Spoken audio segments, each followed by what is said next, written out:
Washington football. Woo!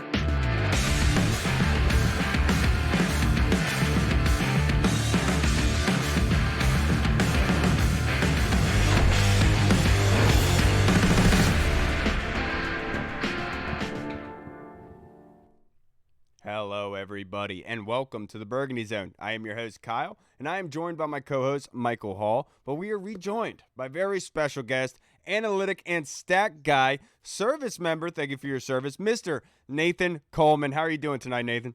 Gentlemen, thank you so much for having me on. I'm doing well. How are you guys doing tonight? Doing fantastic, especially Friday, since the Burgundy Zone is part of the Frederick Podcast Network. You can find out more at www.listenfrederick.com. Now, Nate, we have you on here, and this episode is called The Washington Review. So what I wanted to do is basically review the season up until this point, right? So the first thing going, what was your opinion before that first game against LA, going against Justin Herbert, Joey Bosa? What was your opinion going into that game? Man, emotions were running high in that game. That was my first game I ever got to go to. So let's get that out of the way. It was fun to go there, meet everybody. Unfortunately, we didn't pull it off, but my expectations were we weren't going to win that game. I just feel like both sides of the ball, the Chargers were better, talent-wise, coaching-wise. Yeah. Not that I didn't think a lot of WFT. It's just the Chargers, I kind of see them as that ascending team. And that's kind of where I want to get to. So I want to learn from them. And it kind of played out that way. And it was still a very close game. I mean, 2 plays really made the difference in that game for me, at least. What about you guys? You can almost say that was their best game overall this season as an overall team on both sides of the football. Because that was the closest, and there was a very good team against LA. They held their own in a bad fumble by Antonio Gibson, who has 4 on the year, by the way. He has more fumbles than he does touchdowns, which is 3.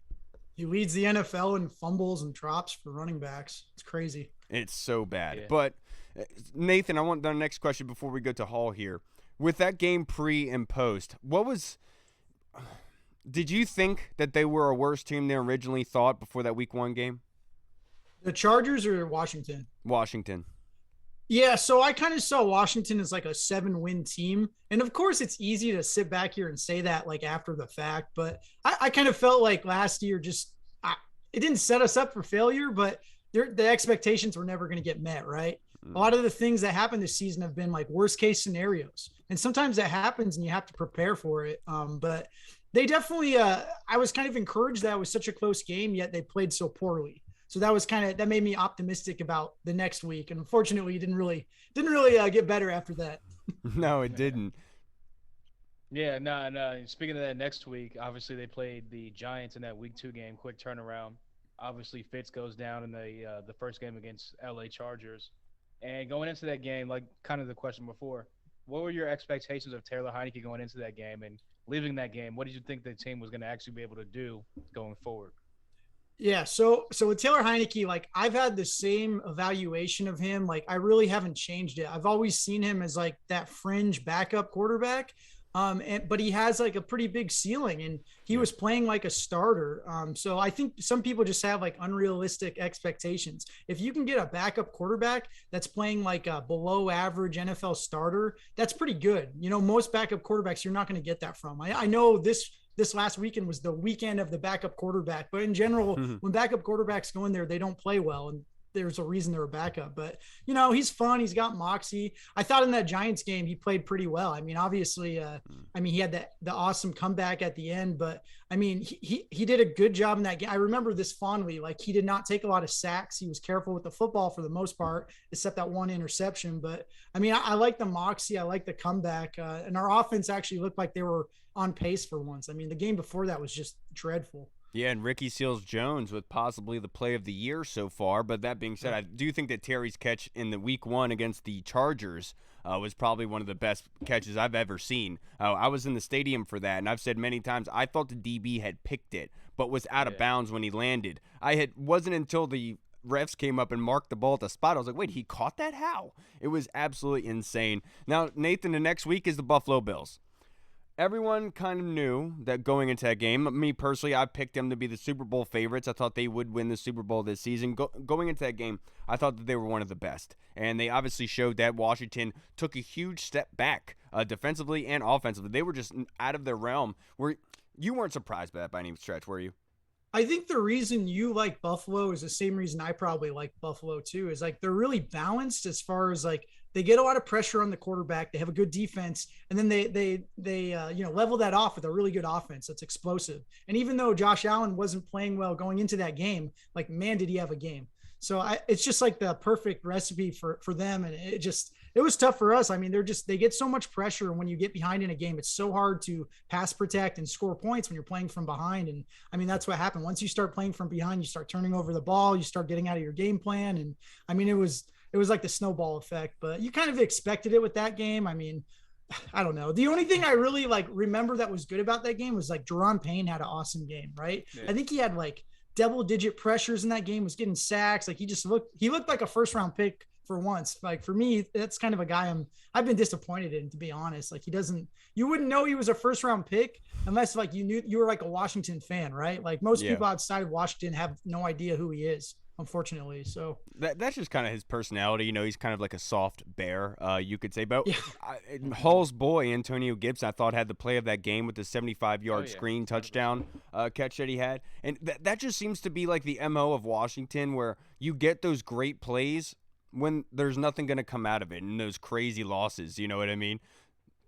Right. No, yeah. So true. I mean, like, you would like to see more of that, right? You would like to see more Antonio Gibson receptions for big yards, but when you drop the football, when you fumble the football, when you're not a crisp route runner, and also when you can't pass protect, you're not going to get in the field as much, especially when the guy behind you is better at those things. And I mean, that's what's happening for Gibson. I have no doubt Gibson is the more talented player than McKissick. He's better in the open field. He's faster. He can like break more tackles. He can create yards after contact better. But until he like gets all those things down, I mean, he's gonna be a part-time player like he is now. Yeah, I agree with that. And hopefully with this bye week, he getting a little bit healthier with the shin splints. And maybe I know the Buccaneers are like a top rush defense in the league, but I know after that we got Carolina and a couple defenses maybe he can kind of break out of this slump out of. But we were talking about Buffalo, and this question kind of popped in my head. I'll put it out to both of you guys. I know Coach like Rivera keeps talking about the plan and how he always mentions like Sean McDermott. Obviously, he coached under Ron Rivera, and he keeps mentions Buffalo, and we want to build it the Buffalo way, where we built the team up, and then we got the quarterback, and everything started just clicking. So my question is, do you guys see us, I guess, kind of closer to that kind of Buffalo mold where maybe we're like a quarterback and maybe a piece or two away? Or do you think that we're way farther set back than a lot of people's expectations of the team were? Go, Nate.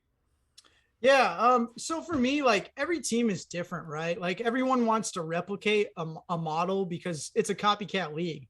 But everyone's roster is different. We're all at different stages. Do I think we're like a quarterback away? Probably not. Let's say we get the very first pick in the draft next year and we do draft a quarterback, which, we would all be doing victory laps. I'm sure I would be excited about it. You're still going to have to expect like bad quarterback play for probably the next year or two, right? Yep. Like it's normal for rookies to struggle. This is maybe the greatest quarterback class allegedly we have ever seen. And I would say 4 out of 5 quarterbacks have not really shined at all yet. And that's pretty normal. But the thing is with the quarterback, it's, they're the rising tide that lifts all boats, right? Yep. They don't just like, they make everyone around them better. They make receivers better. They protect the ball. They stop giving up sacks because, that's more of a quarterback stat than it is offensive line stat.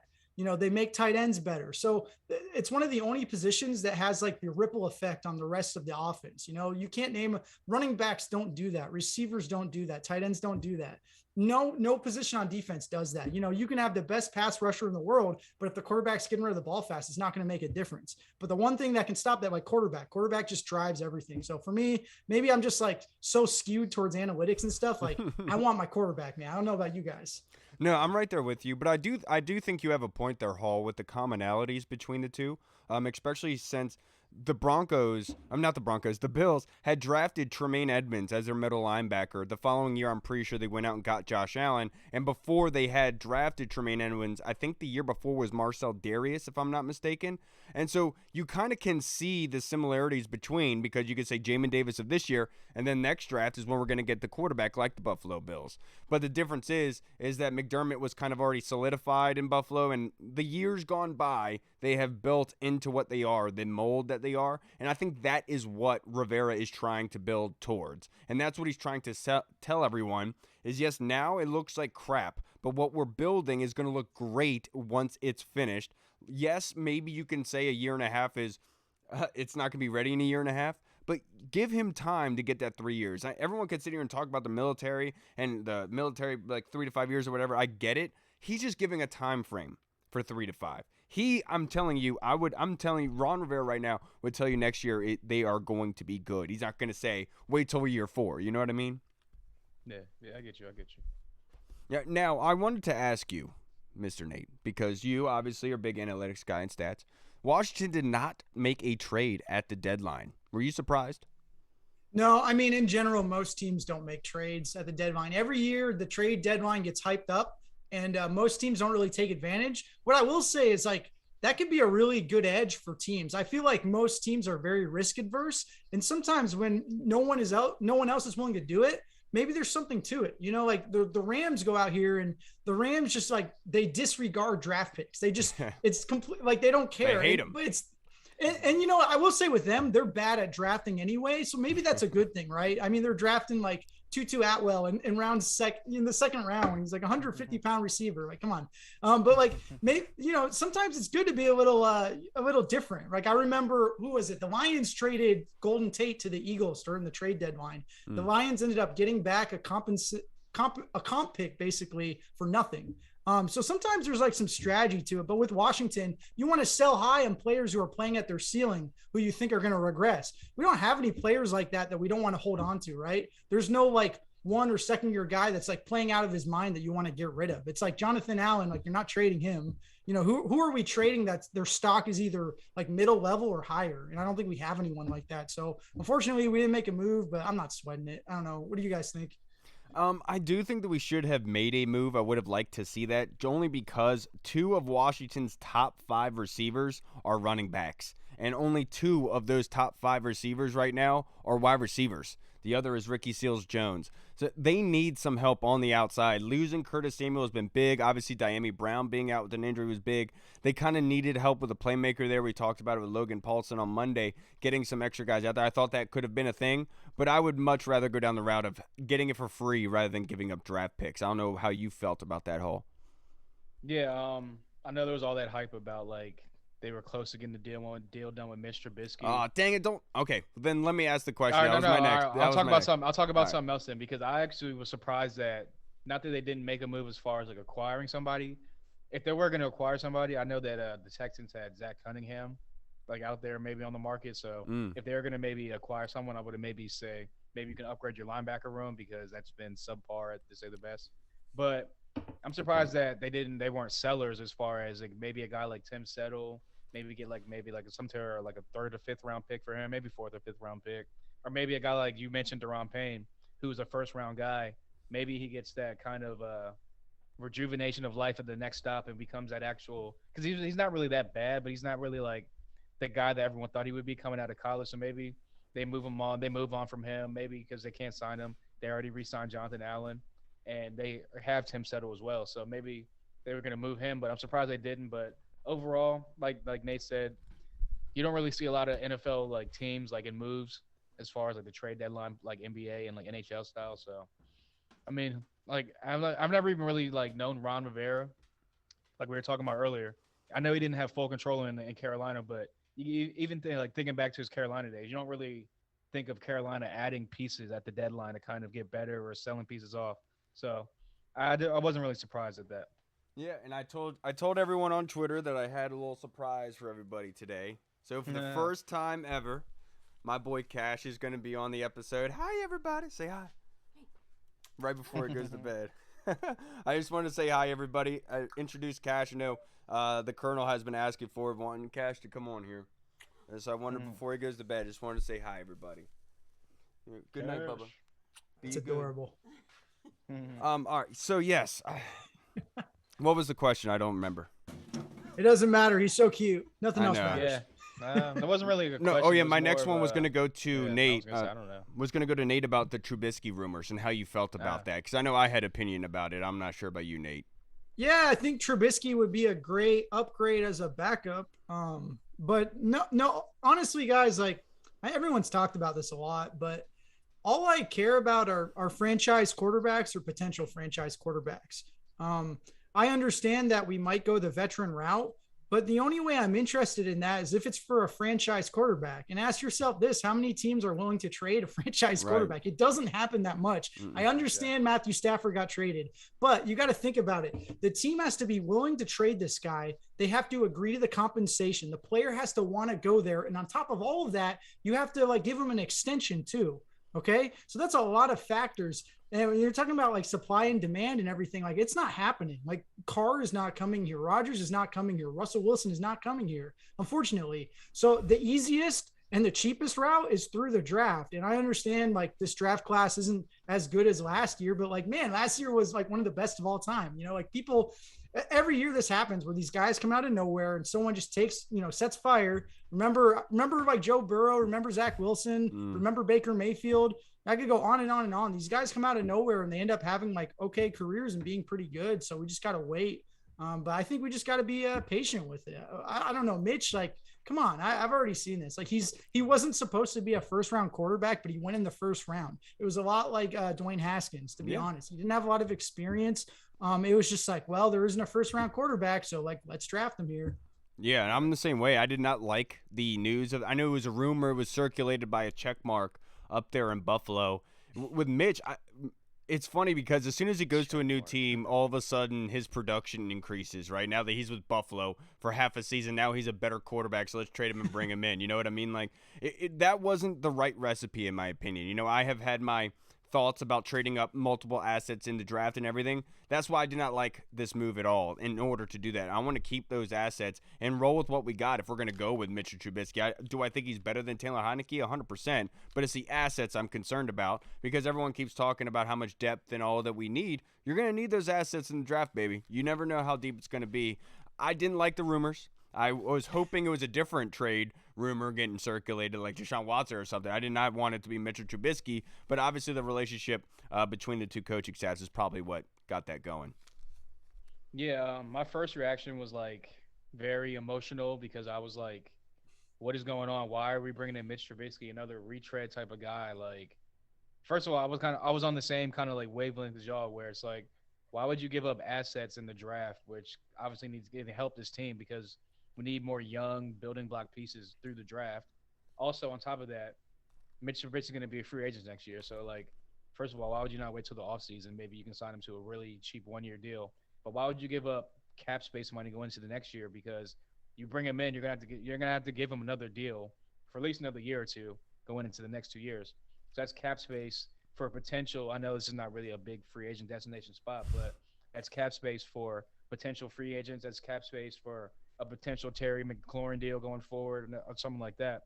So I was really emotional and kind of like honestly pissed at it. I was like, what? Like honestly, I tweeted out, I was like, if they bring in Mitch Trubisky and give up assets and like sign him to a new deal cap space, giving up cap space, I might be done with this regime. But then I started thinking about it. And I know like Mitch Trubisky gets a bad rap because he never lived up to that number 2 overall pick hype. He's got a little Eli in him. Yeah, he shouldn't have even been drafted that high. But if you really look at his numbers and his record, it's really kind of just average. But the problem is we've had average quarterback play in Washington for so long. We need somebody that's going to be literally like we need to draft a guy and just start from the bottom and just maybe see if we can build him up to be that franchise guy. So I definitely think that in this offseason, Ron Rivera at first I was kind of one of those guys that I thought he would never really draft a guy. I thought that he would just kind of go the vet route, and because it's plug and play at the vet, the defense is so good. Obviously, we're a little bit away from that. So I do think he'll draft his guy, maybe Cam Newton style, and see what he can do from there. Might as well just draft. You might as well just sign Cam Newton if you want to trade for Mitch Trubisky. That's exactly what I was thinking. You're talking about quarterback 22 through 32 performances, right? That's about what you're going to get with either of those guys. Meanwhile, you got Heineke, who's like quarterback 28, 27. You're talking about marginal differences at this point. Exactly. It just didn't make any sense for that to happen. I'm glad it didn't. Now, Nate, my next question to you, there was 2 players that are now out of the Washington football team with injuries currently. That's Montez Sweat and Chase Roullier. So, Nate, what is going to be the biggest detriment to the team overall? Losing Montez Sweat or Chase Roullier? Man, that's such an awesome question. That's a good one. And they're two, I'm sure like you guys are in the same boat. They're like 2 of my favorite players because they're kind of unheralded. But one thing like people talk about, and not to go off on a tangent, like Scott Turner, they're like, what does he do well? What doesn't he do well? I don't know. But what I do know is like they scheme up really good pass protection.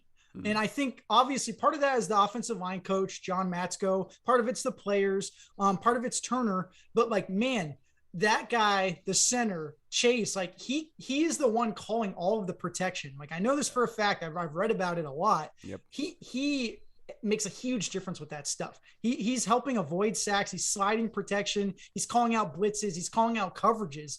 When you have a rookie center in there or someone else, it's not the same. It's going to be hard because like he's one of the top 10 centers in the league. So I got to go with him. But like Montez Sweat, it's like, golly, like he's so good too. With Sweat, it's like I don't really get to see him that much because we're always losing, so we don't really get to see what our pass rush can do anyway. So I'm gonna go with Chase Roullier only because like he affects more than one position. But I like Montez too. And to your point, Chase Roullier is the highest graded offensive lineman for the Washington football team at the moment with a 79.2 overall offensive grade. That's awesome. What about you, Hall? What do you think is the bigger detriment to the team's success? Losing Chase Roullier, or like Nate thinks, or is it Montez Sweat and his 4 sacks? Yeah, I gotta go with Chase Roullier as well. I mean, I made kind of like a little joke on the other day where like, if Chase Roullier was in a room and there's a bag of money for $1 million, and say point him out, that $1 million will never be yours. But when you're talking about an offensive lineman, that's kind of a good thing because if you think back to the games, you don't ever hear his name called on a bad way unless it's like, and like I said, unless it's a bad way as far as penalties, as far as like missing his assignment. Like Nate mentioned, he's the guy that comes to the line. He's calling out the protections. He's calling out the mic. He's getting his guys set up, shifting left to right, sliding left to right. So I definitely think that he's the bigger loss. Obviously, Montez Sweat right now, unfortunately, is the better of the 2 pass rushers as far as him and Chase Young. But like you said, I mean, I know he has a couple pressures, a couple QB hits, but 4 sacks as opposed to your leader of the offensive line, your guy in the center, your anchor, that's just more valuable to me as far as offensive and defense goes. I'm sorry, guys, but I have to disagree. I think Montez Sweat is the bigger detriment just because he is the second leading sack leader on the team with 4. And Chase Roullier with a 79.2 grading from PFF.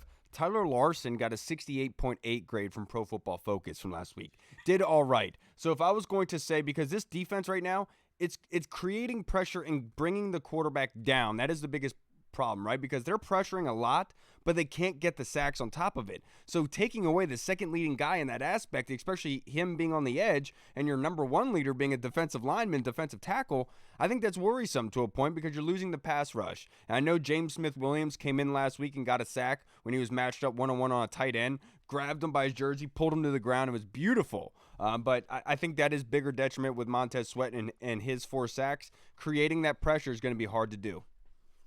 It's a good argument. That's a good argument. You can't really, I don't know. You can't really say, but I wanted to ask you guys, one of my last ones was, what is the best play of the season so far? Washington is 2-6. They don't have a lot to hang their hat on at the moment. But look, this is a back end of the season, brand new season. So let's talk about what the best play of the season was so far this season.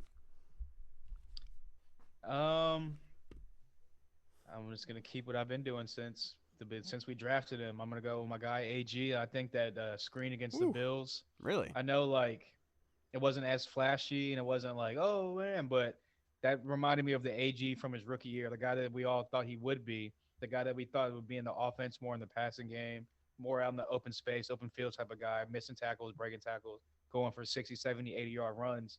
So it was definitely, for me personally, because I just have so much invested in Antonio Gibson. And for me personally, that was my favorite play just because I finally saw that rookie year Antonio Gibson, 10 touchdowns, flash that I want to see hopefully the second half of the season. The best play of the year for me personally was when the Giants offensive lineman went false started on the field goal. No, but seriously though, the best play of the season so far is probably the J.D. McKissick leaping touchdown, the 40-yarder against the Falcons. The way that he caught that football and got upfield, got around the linebacker, was able to escape everyone. How high he jumped, that was just beautiful. I thought it was J.D. McKissick's touchdown. Do you agree, Nate? Man, that's a tough one. It's sad because like you really can't think of too many, right? Slim pickings. So for me, like if you're talking off the field, it's like Dan Snyder possibly getting removed. Like that's kind of exciting for me. Unfortunately, I hate the circumstances, but like any chance he gets removed, I'm very excited for that. But if you're talking on the field, it's got to be the Taylor Heineke throw to Terry McLaurin in the end zone to, basically like against come back. Atlanta.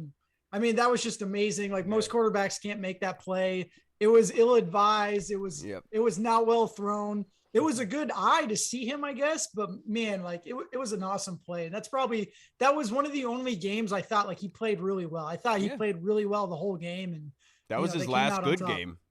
Yeah. It really, really was. I'm sorry to say that, but it's true. And then Nate, one of my last ones to you. Should the Washington football team put in a waiver claim for Odell Beckham Jr.? I know that he hasn't been waived yet, according to reports. They haven't actually transitioned it.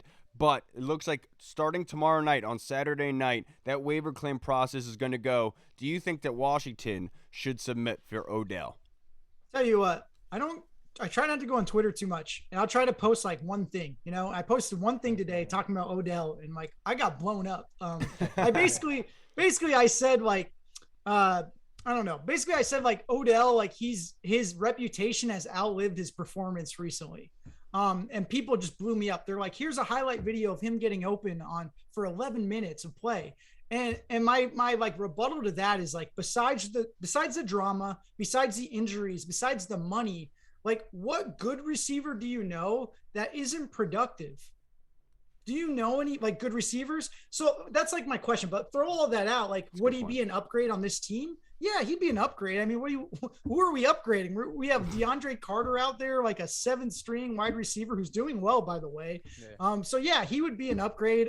For me, like I want to see Diami Brown play a bunch. Like I understand like he struggled and everything, but like he needs to be out there. It's hard for rookie receivers. Like we've been spoiled by so many good rookie receivers that we don't understand. Like it takes them a long time. It's a complicated position. We need to develop this guy. So like I want to see Brown play, but not at the detriment of the team. So ODB, I'm fine with it. I just I think he's really overrated as far as like recently. I think he was great his rookie year, but recently it's like everyone's like, well, he has Baker. Baker can't throw outside the numbers. That's very true. But like at the same time, like Jarvis Landry has been putting up big numbers with bad quarterbacks for a really long time in Cleveland, and Odell hasn't. So that's my rebuttal to that. Of course. Nate, I can't thank you enough for coming on and joining us, and you do great work for Full Press coverage. Obviously, you serve the country. Moving over here, we were able to meet you week 1, and I saw you again against the Chiefs? The Chiefs game, we saw you again. Oh, yeah. Before you get out of here, just in case there's anybody watch it, doesn't follow you already on social media, if you want to plug your stuff in so they can come find you. Yeah, thanks for having me on, guys. I had a good time. Hopefully, I'll see you at another game or two, depending on the weather and everything. But yeah, you can catch me on Twitter at JayhawkChalk. Yeah, if you ever want to talk sports or just meet up at the game, just hit me up. So thanks for having me on again. One of the best follows on Twitter for Washington fans. If you want all the stats and analytics, this is the guy to go to. Nate, I can't thank you enough, sir. Have a good night and have a great weekend. Enjoy the bye week. All right, thanks, guys. Have a good one. All right, Nate. All right, everybody, we just talked to our guy, Nate. That was great. And once the stats and analytics guys, I mean, again, I love when people get on and crunch the numbers because I'm a big numbers guy. Not football-wise as much, but just numbers overall. So love to hear the numbers spit out. Absolutely. And now we are joined by our second guest, and we're going to get our fourth in here very, very soon. But our returning guest, Big Douglas, I know we hadn't had him on for a long time. We just had him on recently, but you know what? We liked it so much. We're like, Doug, come on back, sir. It's the bye week, Doug. They're 2-6. What are your feelings on this team right now? Are you concerned about the back end of this season, or are you relaxed and seldom in the fact that most likely they're going to have a top 10 pick, and that's where you're generally leaning towards? I generally have leaned towards looking to the future But we were here last year, right, at 1-5, and thought the same way. I know I did. Yep. I know it's a talking point amongst fans. Ron Rivera's teams get better as the season goes along. Frankly, Jack Del Rio's defenses do as well. So I don't know. Is there room for optimism? Sure. I tend to be an optimist, though.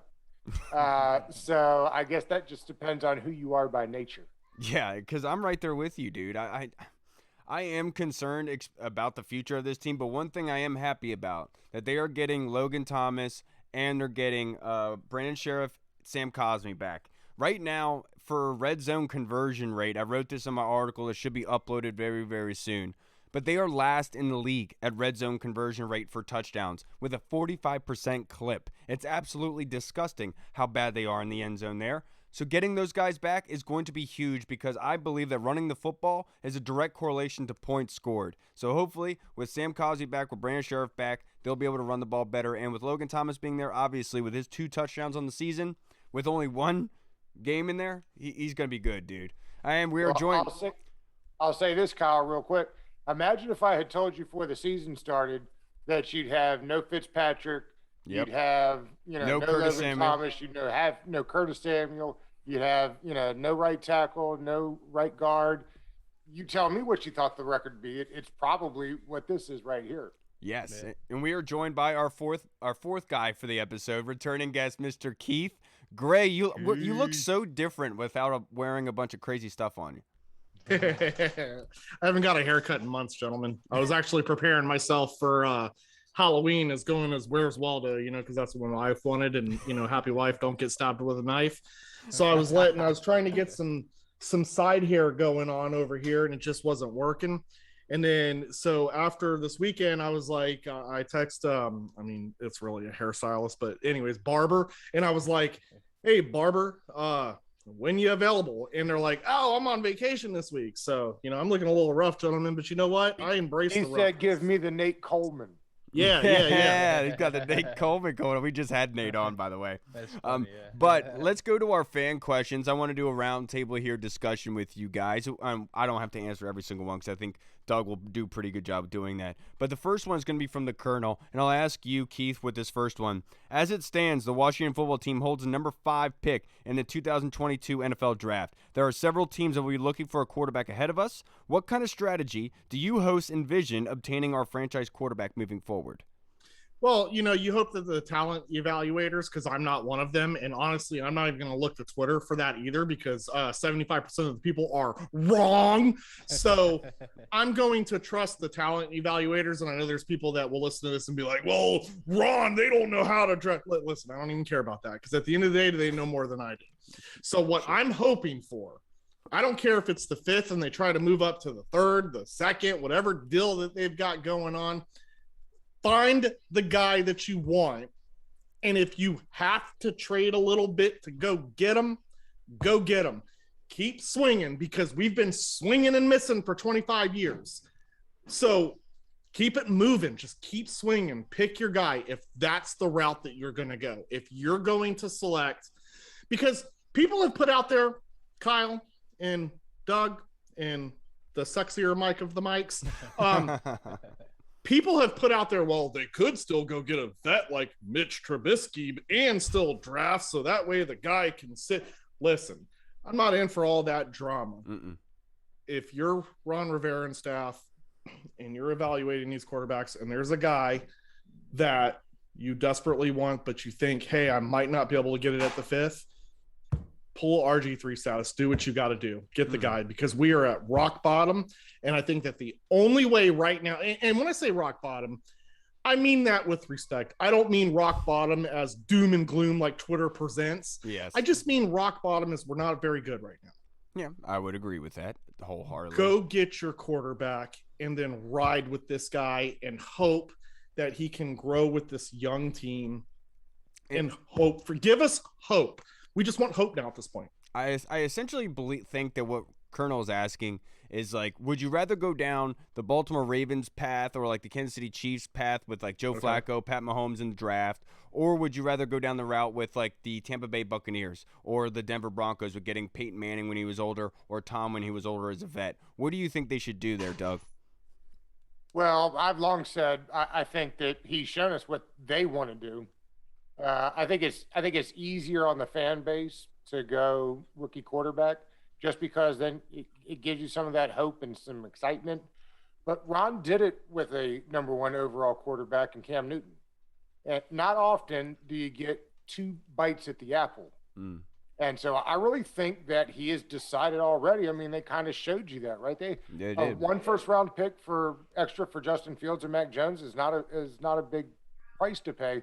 They decided to go the Fitzpatrick route, and I think, and I've been on record saying this, I think it's like a Matt Ryan next year. I think they will continue to fill the roster out. I think they'll get this the number 5 pick. Now, I will say this: I read an article the other day. I'm sure you guys saw it about the familial ties between the kid from Liberty and Malik Ron Willis. Rivera. So Malik Willis, yeah. maybe if they're in love with a guy, then maybe they will do that. But I think they've shown you that they had planned on, while everybody's going right, we're going to pivot left and do this, fill in the roster and put in a Matt Ryan type guy. They try to do it with Fitzpatrick. Yeah, So, I totally is that agree what with I you there. want? I think it's easier to sell a fan base on a rookie. I think that they've shown you this is the route they're going. Yeah, I totally agree with you in that I can see that. aspect. And if you guys don't know what Big Doug is referring to about Malik Willis, the quarterback from Liberty, his uncle played in the NFL. Was actually I'm pretty sure he played for Virginia Tech. He played in the NFL, I think, for 14 seasons, and 2 of those seasons he played under Ron Rivera. So they're saying there's a correlation there between Malik Willis and Ron Rivera. What about you, Hall? Do you agree with Doug that they should go down the veteran route, or do you agree with Keith that you would rather have a rookie quarterback? I would rather have a rookie quarterback, myself, just because that gives you the best opportunity as far as the cap space and building the rest of the team out, maybe getting the team a little bit better, bringing some veterans in, and then maybe making a run at it before that Super Bowl window closes when you got to actually hopefully if you get a franchise guy, pay him their second contract when it just completely blows up the rest of your salary cap. But to Big Doug's point, Ron has mentioned a lot of times that when he was in Carolina, he did it this way, and he drafted the quarterback, and he built the rookie. And, like he said, sometimes you don't get the second bite of the apple. So he's like, maybe I should do it this way. And because I did it this way last time, I want to do it this way this time. So I've definitely been one of those people from the beginning that thinks that Ron doesn't really have time for a rookie quarterback. His time clock has officially started ticking, especially after this season. And I think that obviously you draft a rookie, like we just had Nate on earlier. You already throw year 3 of Ron Rivera, that's going to be a wash because you're going to have a lot of growing pains with a rookie quarterback in there. And then you got to hope that maybe year 4 with him gelling in the offense, gelling with the weapons, if Curtis Samuel can stay healthy, gelling within the defense, obviously can upgrade, get better, get back to what they were last year. Then you got to just hope that, all right, year 4 is when it clicks, and then we start taking off. Well, if he doesn't click year 4, is he going to have a year 5 under Dan Snyder or whatever happens with that? And then next thing you know, we're right back to a Dwayne Haskins thing where you bring a new coach in, probably most likely new general managers. Yep. Well, this guy that you drafted is not our guy. So what are we going to do now? So you're kind of stuck. And that's kind of been the revolving door we've been in for the past 20 plus years. And I'm kind of tired of walking through that revolving door. But with all that said, I don't even think that they're going to have a top 5 pick. I think that just like every other year, this team's going to win enough games down the stretch till they fall out of that top 5, top 10. They're right on the fringe of, oh, man, what are we going to do? And you already noticed that Ron Rivera doesn't like to give up a lot of draft picks to go up and get anybody. So no matter who that person is, it looks like. So we might be in quarterback limbo. I'm hoping that, like I said, it somehow plays out that we can draft our guy and just start with a rookie and build it from there. And one thing I will say, if the defense was top 5, top 3 like we expected them to be, I would rather them go down the Big Ben kind of path in the first year and being able to start him right away. Oh, never mind. His rookie year, they won the now. Super Bowl. I thought you meant now. I was like, No. I'm talking about like the route of it being such a good defense that defense is good enough to withstand the bad quarterback play. Right. Is the reason why I'm saying that. If the defense was better, I'd be more for it. I'm leaning more towards Big Doug's aspect of it. Now, the Colonel's next question from us, I'm going to start this one with you, Doug, this time. Do we have any interest in the waived wide receivers, specifically Desean Jackson or Odell Beckham? Wale tweeted out earlier, I don't know if you saw it, he's like, can I interest you in Cam Newton, Odell Beckham Jr., Desean Jackson, and Terry McLaurin with Logan Thomas coming back? Yes, you could excite me with that grouping. Do I think that any of them will be added this year? No, but Odell Beckham Jr. offers an interesting opportunity to get draft capital. I mean, you can sign him for $1 million right now. If you don't want to play for you, then you could just sit him the rest of the season. Browns weren't interested in doing it. And Browns were sneaky here, right? They could have traded him for a 7th round pick. Instead, they literally bought him out and subjected him to waivers. Yep. So he couldn't go exactly where he wanted to. Sneaky. Nobody's talking about that for the Browns. They did that on purpose because he has no way to say no thank you. Cut his salary cap down to $1 million. So anybody, you could buy a draft pick by getting Odell Beckham Jr. Do I think we'll do it? No. Are we bringing Desean back? No. But if the reason that Desean doesn't want to be in LA is because he's not getting enough targets, he certainly could get targets here. Yeah, I totally agree with you there. I do think it'd be smart. I know that Washington right now has about $9 million in cap space, one of the top in the league at the moment. They are 21st in passing as an offense. Putrid, especially given the fact with how much they do throw the football. And I talked about this earlier with Nathan Coleman. 2 of Washington's top 5 receivers in yards right now are running backs. And only 2 of them are wide receivers. The other is Ricky Seals-Jones. So they should be in the running and put this waiver in for Odell, for my personal opinion, just because you do need that. And I like the aspect from Doug saying you could trade him in the offseason if need be or whatever have you. I think that's a really smart aspect from you. And I know everyone wants to tank at this moment, but you're always looking to get better. And Curtis Samuel, I don't see any near in sight at this moment. You need that number 2 wide receiver, and I think Odell could buy into this. I know this whole him being a circus off the field, I think it gets overplayed, but I will say if we sign Odell, we got to take out that kicking net, man, because he hasn't been the same since. What do you think, Keith? Yeah, so if you're going to pick up Odell for that reason, then I completely 100% agree. As far as Desean Jackson, I think that we forget that he can also catch injuries too. So why even bother, in my opinion, with that? I mean, listen, we know what the results are going to be by the end of the year. So you bring in Odell, is he going to make your team better? Not with Heineke. But when you start talking the way that Doug is talking, makes sense, because if you can get some assets later on.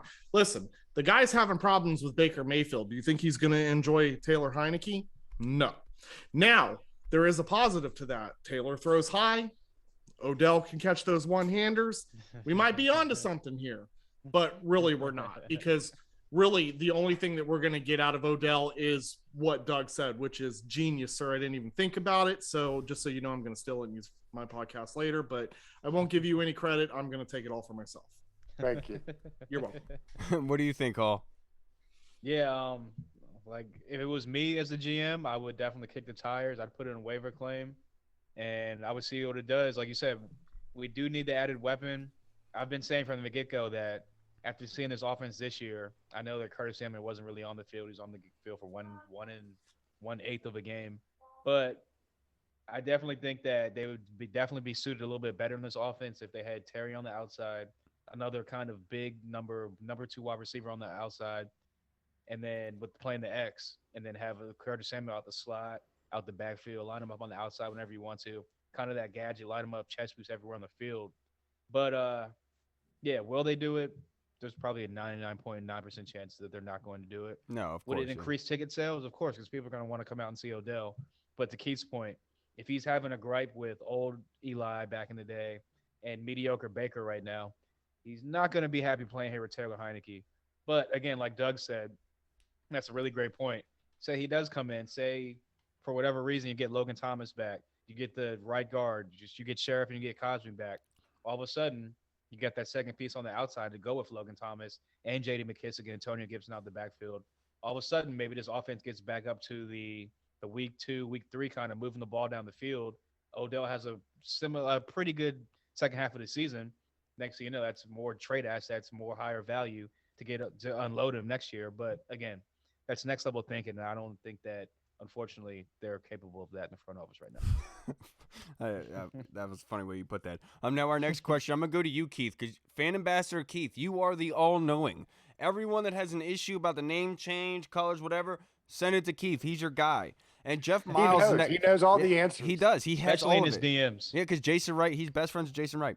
Now, a question for you, Keith, and the rest of us we can answer after. But Keith, you're the first one.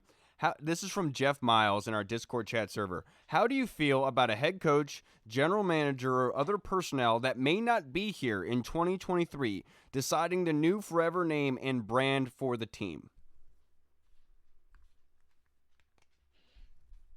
People are putting a lot of stock as if Ron Rivera is sitting on the couch and discussing team name. Yeah. No. I know, right? Like, I don't understand. Like, first of all, Ron Rivera doesn't give a rat's ass what this team name is. Okay. He's here. He's trying to, change the culture. He's trying to do things on the football field. All this unnecessary stuff that's going on, he wants nothing to do with. But when he took the job, he knew that was going to come with it too. Yep.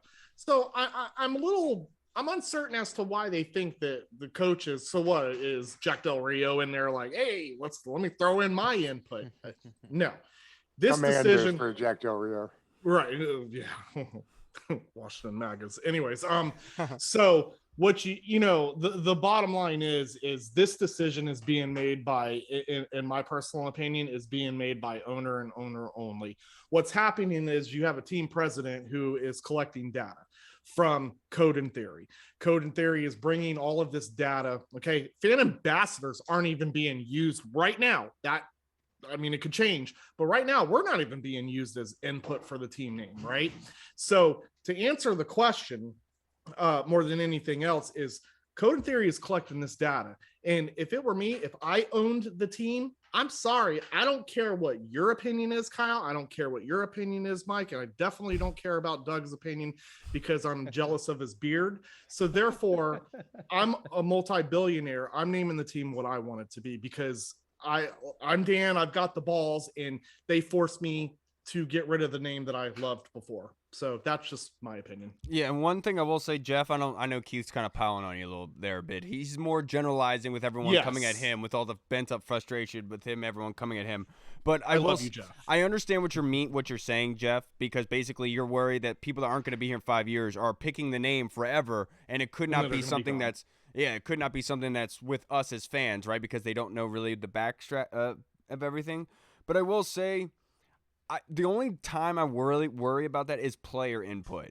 Because especially when I heard the players wanted Red Wolves. Because, okay, dude, I get it, but you're going to be off the team in 5-6 years. You're not going to care about Washington. You're going to tweet about how bad of an organization it is as soon as you sign to another team in 5 years anyway. So why is your input in the team name actually used? But I will say former players definitely need to be used. But the current ones, I don't think that they should have that big of an input. With Ron Rivera, I think he's just they just show him concept and he's like, oh yeah, that's cool. It's not something where he's actually depicting on what the name is and the brand is, to Keith's point. You don't think he's drawing out pictures in his office right now?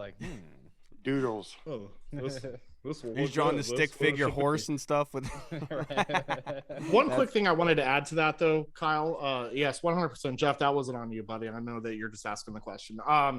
Is people need to remember that they're focused on being able to add in the team history to this new name, and I think that take away all the other BS. Who cares what the name is going to be? If we can have faith that the team history is going to be included somehow into this new name, then we have nothing to worry about. We have nothing to worry about who's naming this team or who's giving their input, because right now everything else is gone. The only thing that we do have left is our history, and that's the most important part. Now we just need to figure out how do you incorporate it into a new name. I agree with you there. Real quick before we get going, before we go on to the next fan questions, real quick, I wanted to ask you guys the state of the fan base. I want to start this with you, Doug, because not if everyone's on social media, it's on Twitter. Dude, for the past couple weeks, maybe past month, it's been a battlefield, man. It has been ham, and I kind of wanted to talk to you guys about it and what your feelings of the fan base are right now and how you see it. I'll start with you, Doug. Well, I could tell you this because I thought maybe that the fan base was becoming apathetic, where they just didn't care. And frankly, that's a horrible, horrible place to live in. Mm-hmm. And we had Brendan Darr on last week, who produces the Kevin Sheehan show. And I wanted him on because, they're taking the calls, lots of them. And he says they're angry. And I think that's what we see on Twitter so much. And I think this is why. And Ron keeps saying, we won too many games last year and it sucks, right? Because now the expectations were so high. Well, first of all, I hate that. But second of all, I had on every content creator there is almost before the season started and said, hey, what makes for a good season? And everyone to a man, 90% easy, said, playoffs and 10 wins. Yep. And that's what it felt like. And so, yeah, I think that's why people are angry, because it really felt like there was momentum building. And you talk about the brakes slamming on. I'd suggest the brakes didn't slam on, but somebody shoved it into reverse and we're speeding in the opposite direction. Yeah, now look, I've said this many, many times. There was a race war back in 2012. Not 2012, 2013, 2014. 15 was kind of hard as well. But then it kicked back up in 2019 with Haskins and how bad he played, and that became a race war again. But I'll tell you, dude, this is probably one of the worst I've ever seen with the fan base, because you have two halves of people going at each other. One half just wants to watch football. The other half is like, why don't you care about the off-the-field stuff? And I feel like it's just like, literally, it's just toxicity pulsing out of it, and it sucks to see as a fan base, because we are an embarrassment in the stands. Fellow teams come in and take over. You can't tell other fans to come and show up and help out and to cheer and make the place loud for the players, because then you're saying, oh, you're okay with Dan Snyder and filling his pockets, which is incorrect, by the way. He gets money from TV deals. Thank you. I said that months ago. But it sucks, because the situation that we're in, it's almost like there is no solution to it besides winning. And I'm not saying that everything is okay happening off the field, but really, I don't think that any move that they could make with ownership is not going to bring people back. It's not going to make people re-energized and excited about this football team. What's going to make them excited is having dominant wins, which they haven't had at all this season. So I can understand why they're angry. What about you, Keith? That's true, but if Bezos bought the team tomorrow, there would be huge excitement. I understand what you're saying about the owner, and I agree with you that winning is the biggest deodorant, but this fan base just hates that man so much for whatever reason you choose, because there's plenty that you can choose from. But I'd be happy with Elon. Without Super Bowls, it'd be tough for him to win back the fan base. I'd be happy with Elon, but Bezos, the only people would be happy about that are the ones that work for the Washington Post. What do you think, Keith? So first of all, I think what has to happen here is what you guys said is 100% correct. But I also think that fans themselves, the angry ones, also need to hold themselves accountable. What did you really get excited for? Because we saw bright spots on the defense. The defense was, the heart of this team. This defense was supposed to carry us to where? Playoff win with what? A 7-9 record? Fitzpatrick and Samuels too, though. Stop it. Fitzpatrick was not exciting. Fitzpatrick shouldn't have been exciting. Guys like Michael Greenberg had them going to the Super Bowl. So I don't care about Mike Greenberg. Mike Greenberg's a Jets fan. Yes, that's a jaded I get point that, of view. Doug. But listen, there's nothing exciting about Fitzpatrick. Look, he came in. We just said, okay, he's not Taylor Heineke, so we were okay with that. Well, the reason and we why were okay with the journeyman coming in. The reason why I think to Doug's point, basically, is that when everyone looked at this team last season, they said, if they have consistent quarterback play, this is a really good team. And then added with the defensive depth and added with the additions there, they thought, okay, this is a Super Bowl caliber team, which is to Doug's point where it's like, it's not really like fan based, but I can understand what Doug is saying there. Just want to clarify. I just don't think that it was close to a Super Bowl caliber team. If you take a look at the wins that we had last season, we're not even, we still weren't even close. You take a look at the division, we weren't close, right? But as fans, we were excited because we had that defense and, that top 5 defense. And that was a bright spot. Bright spots is not something that we've had for several years. So what we thought is we saw Ron is building something special. Then we get into this season and we feel like everyone's regressed. I don't know if I feel like it's regressed or the fact that, hey, we shot ourselves in the foot. And it's not like necessarily we shot ourselves in the foot. It's just the way that it works. You're 7-9, you won the division, you go to the playoffs. Now you're expected to play a tougher schedule the next following season. Well, guess what, boys? Pull up your pants because it's going to be a rough one because you see who we're playing this season, and now we're paying for it. What I wanted to see this season was, could we compete against these teams? If we could show that we can compete, and I'm not even talking about winning, I'm just talking about competing. Are we on our way to something special? We still could be, but right now, what we're showing right now in this part of the season is that we cannot compete. And now things are getting worse as guys are out, Chase Rouillet, Montez Sweat. So right now, to go back to the fans part aspect of it, fans need to hold themselves accountable for their, expectations of the bars that we've set. And if we just kind of just took it down a notch, and yes, going back to what Doug said, we added some guys that helped more than they could hurt. So why not think that your team could, do well? Well, doesn't help when those guys aren't on the field either.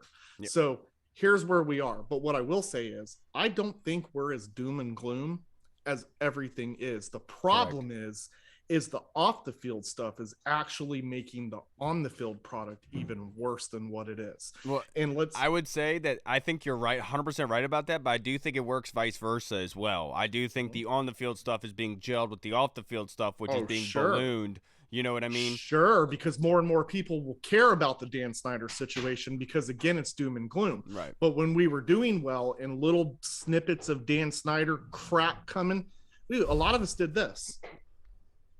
We didn't care because we were winning.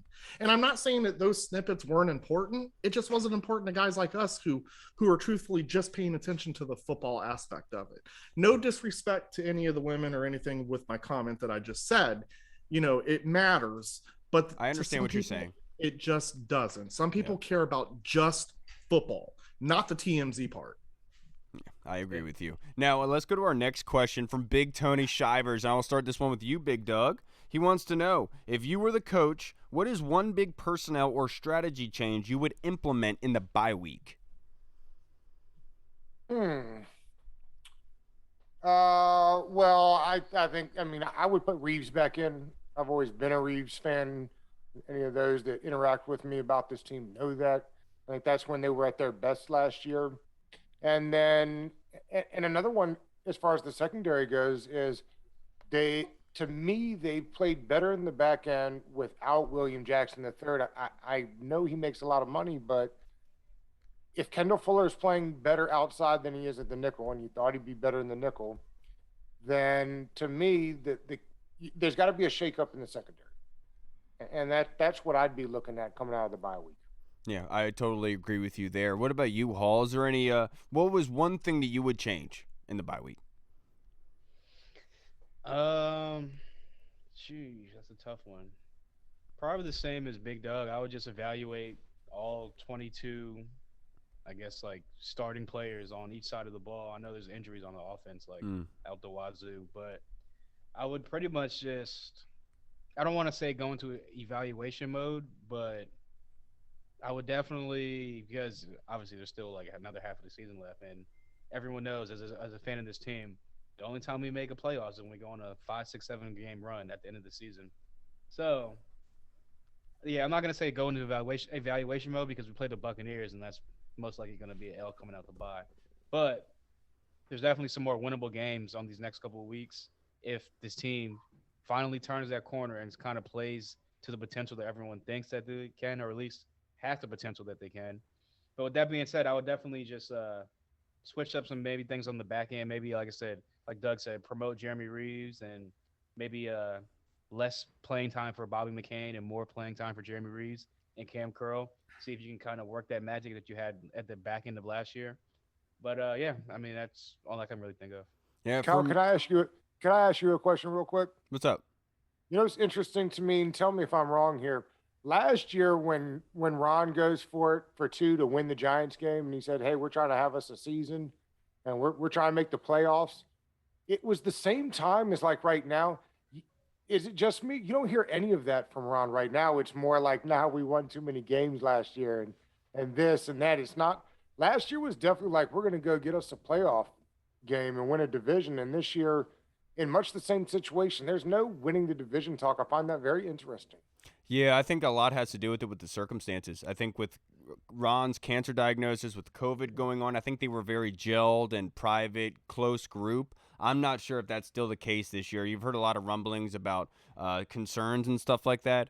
So I do think you're right about that with Ron Rivera. State of the division too. I was just gonna say, I just think Dallas is up so many games in the division. Well, he's not. Ron's not saying it was easier to make that determination. It was easier to make that determination last season, depending on where the division stood. Well, and to Doug's point is that he's not saying we're trying to get the wild card spot, trying to get the playoff spot, trying to get these wins for that spot. He's not saying any of that like he was last season. Like, he's not even talking about playoffs. You know what I mean? I do think Doug's correct in that. Maybe I think he does realize that. All right, well, I need to get a quarterback. So like, if we start winning these games, we're gonna start dropping. I think will that quarterback be there? I think he's seen the writing, and he sees that play cannot get us to the level that it needs to, and the defense is not playing to the level it needs to be able to stifle that negative aspect. Now, going to Tony's question, I think one thing I would change in the bye week, I would implement Tim Settle on offense, use him as a fullback on short yardage situations. He's not getting that many snaps during the game as is, so let's use him to his strengths. We're very bad on short yardage situations on 3rd and 1, 2nd and 1, 4th and 1, and especially in the red zone. Let's start using Big Timmy down there. He's athletic as hell coming from Virginia Tech. Let's use him on offense. What do you think? My Georgia Bulldogs do that all the time. They put the D lineman in there at fullback. I love it. Yeah, Georgia fan. Yeah. Yeah, the only thing I was going to add to that is take a look at some of these old school playbooks. Bring some of these positions that don't exist back. Do things that made the team successful in its time. And I mean, we may not have the right personnel for that, but something's got to give. And on the defensive side, I mean, you got to take a look at that last game. Defense performed a lot better than they have, from the season. So kind of build off of that. What was successful in the defense that you did, last game? Take a look at the percentages, zone versus man versus, blitz. I mean, at this point, if you're running zone because you think that your linebackers can't do the job, then, or even your secondary, just blitz. I mean, at the end of the day, they're going to make the play successful anyways. You got a 50-50 shot. You're either getting the running back, you're getting the quarterback, or they're just blowing right by you. But they're doing that to us anyways. Yeah, and early on, the defense was the issue, but now it's offense. They are 27th in the league in points per game. It's putrid what's going on in offense, and the third down defense is obviously on a run of its own on record-setting pace. Everyone, I want to thank you so much for tuning into this episode, reviewing the season that we've just had, halfway through, and we're in the bye week. We're basically almost halfway through the season. Wanted to kind of grasp and kind of what your guys' feelings were with this football team. Want to thank you guys, especially you, Big Doug, for coming on short radius and coming back again. And then Keith, as always, the fan ambassador, take a time out, stepping away from talking to Jason Wright to be able to talk with us. It's an honor. I hate all of you, but I love you. But actually, I love Doug's beard more than anything. It's wintertime and it's cold outside. Your beard's gonna get a Christmas gift this year. I trust me. That's why I grew it out. I knew it. It's great stuff. All right, everybody, we will be back on Monday. Thank you so much for tuning in. I'm Kyle. Oh, we'll see you guys then. Washington football. Woo! Hey, what's up, everybody? It's Kyle. I just wanted to say thank you so much for watching, and if you liked what you saw, make sure you hit the subscribe button and the notification bell. That way you get notified when anything new is uploaded to the channel. Also, we just launched the BurgundyZone.com. You can go there and find all of our latest news, articles, and the latest episodes that are uploaded. Again, we also have the Discord chat server, where all of our VIP folks are in, like Andy Burrows, Scott Hartley, Sergio Martin is in there as well. Don't miss out on the Discord chat server. Go and check that out. Until next time, everybody, Washington football. Woo!